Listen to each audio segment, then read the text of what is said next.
بالي ب 13000 جنيه طيران، لا وطيران ذهاب وعوده، لا وايه كمان ومباشر. قاعد بقلب في التليفون مش لاقي حاجه اعملها، ببص لقيت طياره رخيصه جدا الى بالي. تاخد اول طياره وتروح بالي 13000 جنيه عشان تصور صورتين. راح تصور صورتين، تخيلوا ايه هم. خلينا نشوف بالي مع بعض. الفجر اخد اول طياره، يلا بينا نشوف بالي مع بعض. 13000 جنيه. اللي عايز يعمل هاني مون بقى، عايز يسافر يغير جو، ولا بقى تاشيره عشان عند الوصول، ولا تصريح امني، ولا يلا بينا نشوف بالي مع بعض. اولا اولا بوينس، صباح الخير.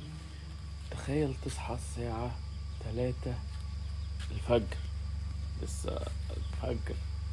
مش عارف، لا مش عارف بتاع ده بيعمل زوم لوحده ده يا جماعة والله، علشان تروح تاخد صورة. وهوصل بعد 3 ساعات تقريبا من دلوقتي. هيكون رقم مثلا رقم 100. هستنى 4 5 ساعات تقريبا. توقع الصورة دي هتكون فين؟ تخيلين صورة استنى 4 ساعات عشان اخد صورة او 5 ساعات، مستحيل الساعة 3 الفجر.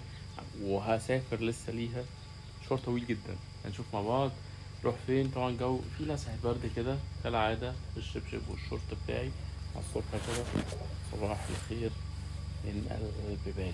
شكرا على خير. وصلت بالي زي ما انتم شايفين. بالي جميلة جدا ومن أجمل الجزر. أي حد هيروح بالي هينبسط، بس خليكم عارفين إن بالي مش رخيص. أنا وصلت دي الفيزا عند الوصول بكل بساطة، وبندخل بتقريبا $35 ممكن ندفع فيزا أو كاش. ودي الصور اللي أنا رحت عشان أخدها زي ما شايفين مع القرد. بس كده وصلت. اللي عايز يوصل بالطريقة اللي أنا عايز أقول عليها ادخل على موقع سكاي سكانر زي ما انتم شايفين. كل اللي عليكم تعملوه إن انتوا هتجيبوا بولوس أو فلايتس أو أيا كان اللغة اللي هتجيبوها، تكتبوا من مطار القاهرة إلى مطار جاكرتا من يوم 23 ديسمبر، والعودة 29 ديسمبر زي ما انتم شايفين كده. الطيارة قدامكم اهي 23 29. الطيارة ذهاب وعودة على مصر الطيران ب 13154 جنيه. نقدر نسافر بيها إلى إندونيسيا من غير أي مشكلة. هندخل على بروفايدرز اللي قدامنا، وممكن تحجزوا من اي بروفايدر انتوا عايزينه. كلهم واحد وكلهم بيدوا نفس السعر. بالي جميلة جدا تستاهل.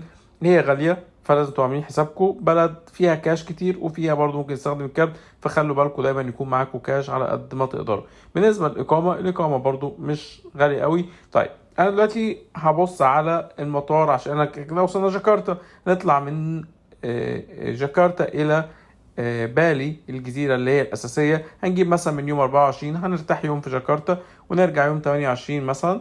بكل بساطة الطيارة قدامكم ب5000 جنيه. وطبعا ممكن تبقى أرخص وفي كذا طريقة ممكن نروح بيها، بس دي أحسن طريقة وأسرع طريقة ممكن نروح بيها في ب4000 جنيه. يعني الرحلة كلها مش هتكلفكم كتير وقدرتوا توصلوا إلى بالي. الإقامة زي ما انتم شايفين الأسبوع كامل تقريبا ب269 جنيه. طبعا الإقامات دي ترجع لكل واحد. في حاجات واخد تقييمات عالية جدا، في حاجات حلوة، في هوستلز، في جيست هاوس، في اير بي ام بي، في فنادق، في كل حاجة نفسكم فيها موجودة. المهم ان انتوا عايزين تأكدوا منها. المعلومة الأكيدة ان انتوا هتنبسطوا. اكتيفيتيز كتير جدا. اللي عايز يسافر بالي انا اعمل رحلة قريب جدا ان شاء الله الى اندونيسيا. يا رب الرحلة تعجبكم. دي بعض الصور زي ما انتم شايفين خدتها في أجمل وأحلى الأماكن اللي موجودة في بالي.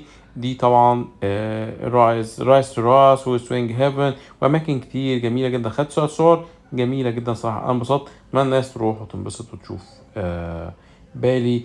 طبعا أصلا النقطة دي بالنسبة لي كنت رايح مبسوط عشان برضه أخدها وأخد الفيديو ده.